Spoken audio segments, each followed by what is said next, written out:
Sa patuloy na panalalanta ng mga nagdaang bagyo, personal na bumisita si Police Brigadier General Dindo R. Reyes, ang Regional Director ng Police Regional Office 1 sa Calasiao Evacuation Center.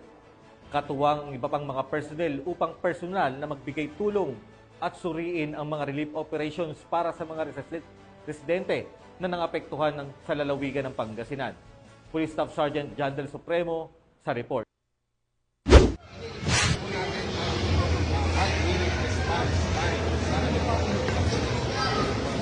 Nagsagawa ng isang mahalagang pagbisita si Police Brigadier General Dindo R. Reyes, ang Regional Director ng Police Regional Office 1, sa Calasiao Evacuation Center upang personal na magbigay ng tulong at suriin ng mga relief operations para sa mga pamilyang naapektuhan ng Bagyong Imong at ng Southwest Monsoon.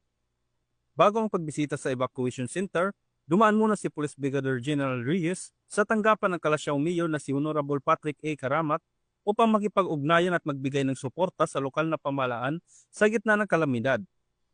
Matapos ang kanyang pagbisita, nagtungo siya sa mga personnel ng Calasiao Police Station kung saan nagsagawa siya ng inspeksyon sa mga tauhan ng Calasiao PNP.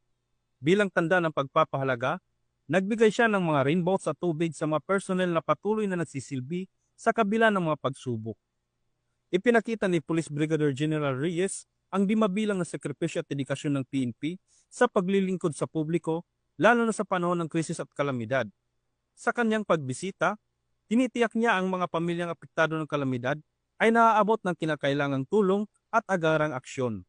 Ang ganitong mga hakbang ay patunay na malasakit ng PNP, hindi lamang sa mamamayan kundi pati na rin sa kanilang mga tauhan na patuloy na nagsisilbi at nagtataguyod ng kaayusan at kaligtasan sa kabila ng lahat ng hamon.